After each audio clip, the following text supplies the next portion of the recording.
Hi, Coach Lydia here to explain how to combine your favorite proteins, carbs, and fats, also known as macros, into a meal. To do this, you'll need your food list and the personalized macros your coach sent you. If you don't have your macros yet, no worries. When you get them, simply watch this video again. First, grab your food list and circle the foods that you like in the protein, carbs, and fat categories. Next, you'll look at the macros your coach sent you and decide how many meals you want to eat each day. You'll see that you have the option to eat either 4, 5, or 6 meals per day. Depending on what you choose, the macros per meal will change, but your total daily macro amount will remain the same. In other words, you'll eat the same amount each day regardless of how many meals you eat. Just pick the number of meals that works best for your lifestyle and preferences. Let's say you chose 4 meals a day because that works best for you. Now it's time to determine how much food you'll eat based on your macros. You'll notice there are 2 meals that include just protein and carbs. The other meals include protein and fats only.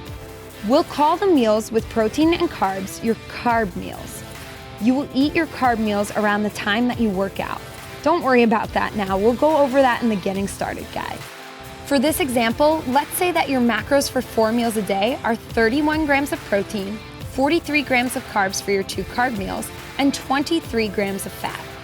To build one of your carb meals, you will select a protein and carb source from the list. Let's say for your protein, you want to eat chicken. To figure out how much chicken you need to eat in order to get your 31 grams of protein, you will find chicken in the protein section on the food list and find the number 31 across the top of the chart.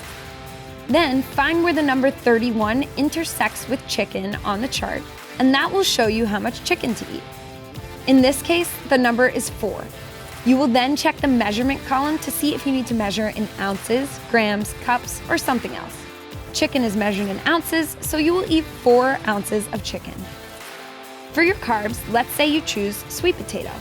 To figure out how much sweet potato you need to eat in order to get your 43 grams of carbs, you will find sweet potato in the carb section on the food list and find the number 43 across the top of the chart.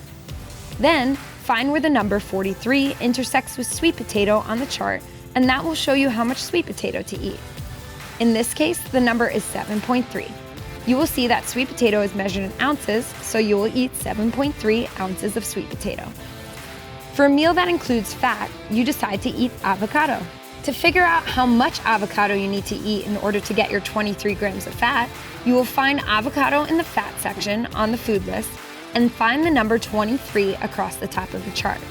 Then find where the number 23 intersects with avocado on the chart, and that will show you how much avocado to eat. In this case, the number is 5.8. You will see that avocado is measured in ounces, so you will eat 5.8 ounces of avocado. This is fun and easy because the math is done for you. The numbers in the food list are direct macros, so there's nothing to figure out. Let's recap. To make a meal plan, circle your favorite foods in the food list. Decide how many meals you want to eat each day. Do what works for you. There's no right or wrong answer. Find where your macros and the food item intersect to determine the portion sizes of each food. Be sure to pay attention to how the food is measured in the food list to see if you need to measure in ounces, cups, teaspoons, tablespoons, etc.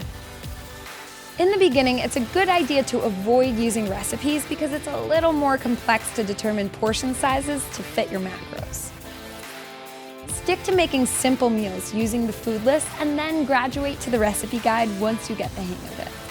When you keep it simple, you can make a whole week's worth of meals in no time. So get some practice and be sure to ask your coach if you need any help.